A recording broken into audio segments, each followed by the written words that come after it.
Dedicated in honor of Pharaoh Merneptah, son of Ramses the Great, it became known as the Merneptah Stela. Today it is in the Cairo Museum. This stela is what the Egyptians would have called a triumph stela, a victory stela, commemorating victory over foreign peoples. Most of the hieroglyphic inscription celebrates Merneptah's triumph over Libya, his enemy to the west. But almost as an afterthought, he mentions his conquest of people to the east, in just 2 lines. The text reads, Ashkelon has been brought captive, Gezer has been taken captive, Yanoam in the North Jordan Valley has been seized, Israel has been shorn, its seed no longer exists. History proves the pharaoh's confident boast to be wrong. Rather than marking their annihilation, Merneptah's stela announces the entrance onto the world stage of a people named Israel. This is priceless evidence for the presence of an ethnical group called Israel in the central highlands of southern Canaan. The well-established Egyptian chronology gives the date as 1208 BC. Merneptah's stela is powerful evidence that a people called the Israelites are living in Canaan, in what today includes Israel and Palestine, over 3,000 years ago. But the stories of Abraham, Exodus, and the conquest serve another purpose. They celebrate the power of what the Bible says is the foremost distinction between the Israelites and all other people: their God. In later Judaism, the name of God is considered so sacred it is never to be spoken. We don't know exactly what it means. We don't know how it was pronounced, but it seems to have been the personal name of the God of Israel. So his title, in a sense, was God, and his name was these 4 letters, which in English would be YHWH, which we think were probably pronounced something like Yahweh. But Yahweh only appears in the Hebrew Bible. His name is nowhere to be found in Canaanite texts or stories. So where do the Israelites find their God? The search for the origins of Yahweh leads scholars back to ancient Egypt.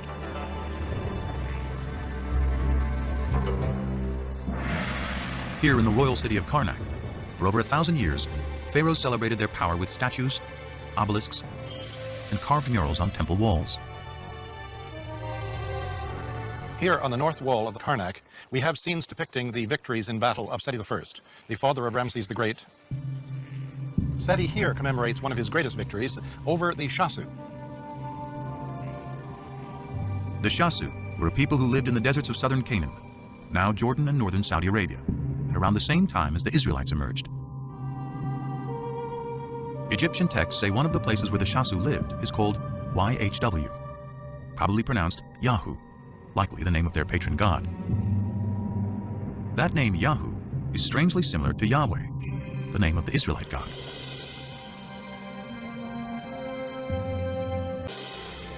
Exodus 3, 5 and 15.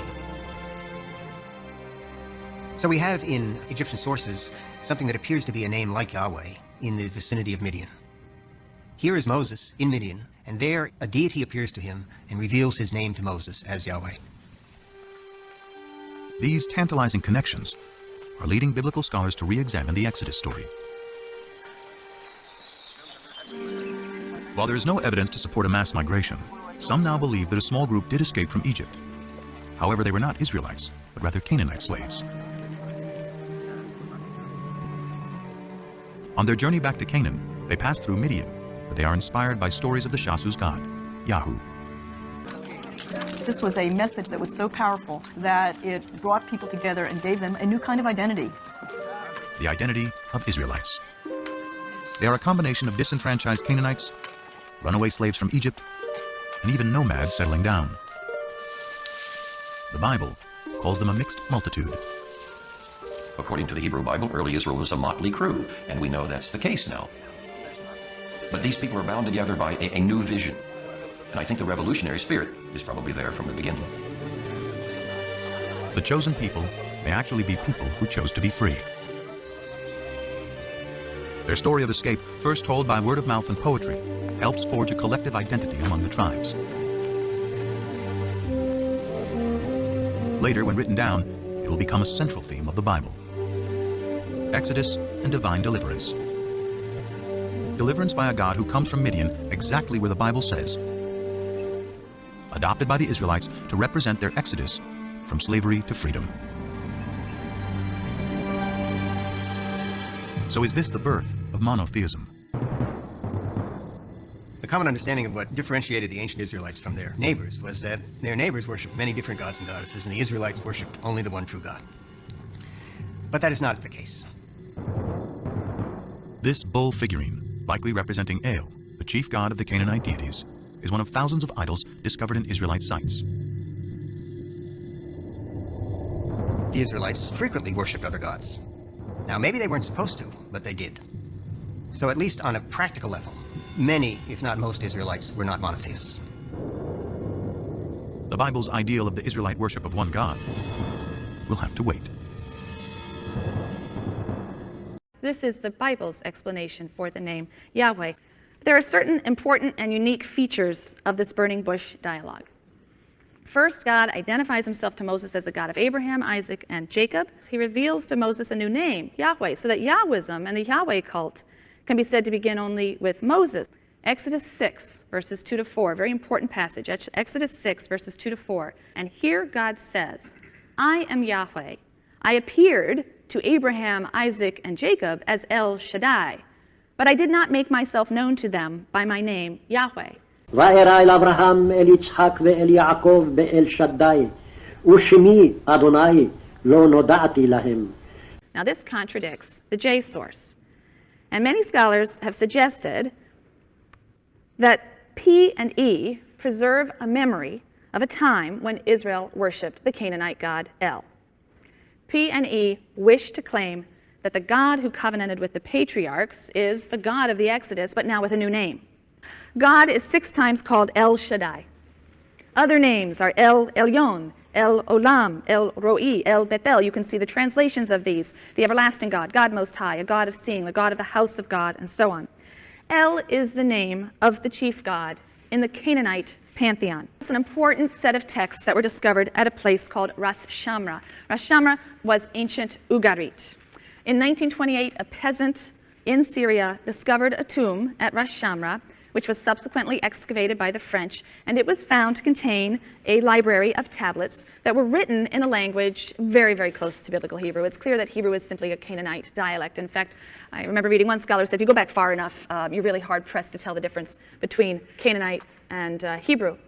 And in these texts, we read of the exploits of the gods of Canaanite religion. These gods include the sky god El, I've listed here, the father of the various gods and humans. El has a wife, Asherah, she's listed 3rd on your paper, a mother goddess, their daughter Anat, who is a goddess of love and war, she's quite fierce, and then their son Baal, who is a storm god. He's depicted in mythological literature as defeating both the chaotic sea god, the sea god Yam, and the god of death, Mot. There are striking resemblances between the biblical God of the patriarchs and the Canaanite god El. El is the head of the council of gods. He is said to have a long white beard. He dwells on a mountain top in a tent. His epithets include father of all creatures, bull, king.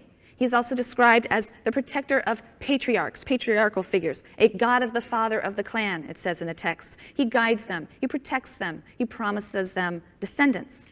Many biblical passages depict God exactly this way, as the head of a council of divine beings. He's occasionally described with some of the epithets that are associated with El. He's referred to as the father of all creatures. There are poetic passages in which he is referred to as bull, also certainly as king.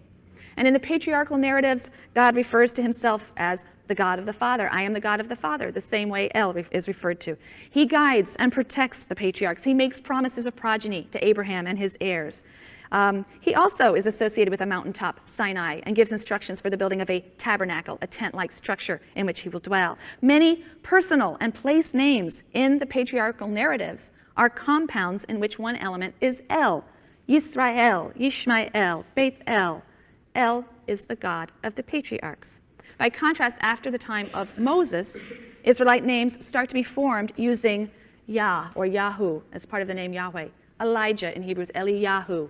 So you start to have theophorics, names that use the name of a deity, which are using forms of Yahu instead of El.